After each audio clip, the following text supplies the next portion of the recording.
సిద్దిపేట జిల్లా హుస్నాబాద్ అంబేద్కర్ చౌరస్తాలో తెలంగాణ పోరాట యోధురాలు చాకలి ఐలమ్మ 40వ వర్ధంతి కార్యక్రమాన్ని ప్రజా సంఘాల ఆధ్వర్యంలో ఘనంగా నిర్వహించారు.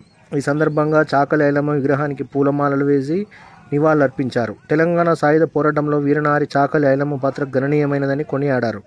భూమి కోసం, భుక్తి కోసం, వెట్టి చాకిరి నిర్మూలన కోసం చాకలి ఐలమ్మ పోరాటం చేశారన్నారు.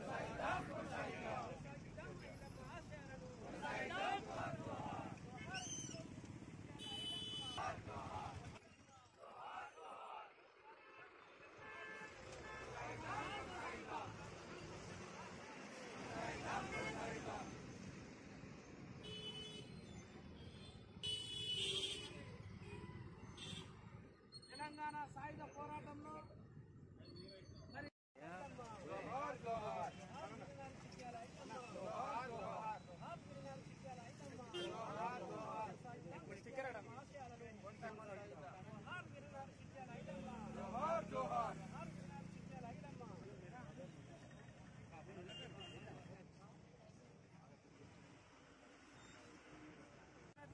పాలకుర్తి ప్రాంతానికి చెందినటువంటి రజక కులానికి సంబంధించినటువంటి చిట్యాల ఐలమ్మ గారి 40వ వర్ధంతి సందర్భంగా హుస్నాబాద్ పట్టణంలో మరి ప్రజా సంఘాల ఆధ్వర్యంలో, అదేవిధంగా జనజాగృతి కళా సమితి ఆధ్వర్యంలో, అలాగే మడేలేశ్వర కుల సంఘం ఆధ్వర్యంలో మరి ఇక్కడ జరుగుతున్నటువంటి వర్ధంతి కార్యక్రమంలో పాల్గొంటున్నారు. చాకలి ఐలమ్మ గారు ఆనాడు మరి భూస్వాముల పెత్తందారుల అరాచకాలకు వ్యతిరేకంగా పోరాటం చేసినటువంటి వీరనారీమణి.